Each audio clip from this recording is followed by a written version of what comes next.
Hi again, Attorney Steve Vondran here. We're back. We're talking in this video about procuring a real estate license by fraud or misrepresentation, those dirty little words.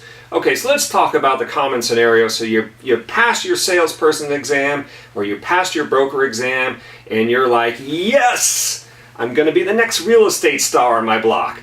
Okay, that's great. You get the materials from the Bureau of Real Estate.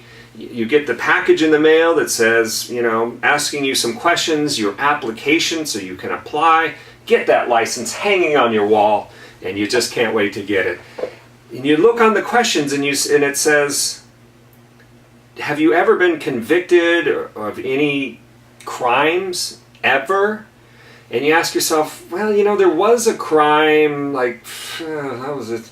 Seems like forever, like 5 years ago. And I was convicted of a DUI or possession of marijuana, and you ask yourself, do I really need to disclose this? I mean, it's like a trivial thing. It was a petty theft. It was shoplifting. Do I really need to disclose this? And the answer is yes. You need to disclose all your prior criminal convictions. Okay?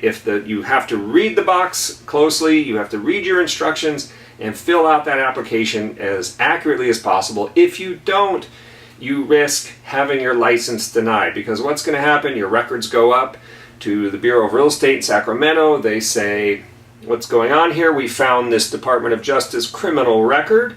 You didn't disclose it. Now you're busted. Okay?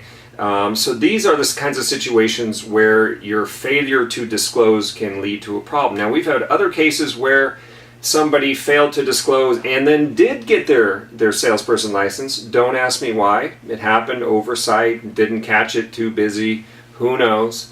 And then when it comes time for renewal, they get the same question, you know, or you have a salesperson going from a salesperson to a broker exam, and they're on the renewal application or the new broker materials, they're looking at the box and it's saying, have you ever had a prior criminal conviction? They're going, yes, I did. And I didn't disclose it the last time. I don't remember what was on the application. Okay, so if you get into that situation and you're like, well, but I really want my broker's license, so I need to apply to get my broker's license, but it's asking me if I've had any prior convictions, and it says ever. And so I can't remember what I wrote on my prior application, and I may have not put something on there, and I don't want to risk it, because what could happen in those circumstances is if the Bureau of Real Estate feels that you procured your license by fraud or misrepresentation, which can include not filling out these boxes properly, not disclosing all your priors, those kinds of things, you can have your license suspended. Okay, you could face an accusation. You might see an action for an immediate suspension of your license where you have to request a hearing. So it can cause gigantic problems.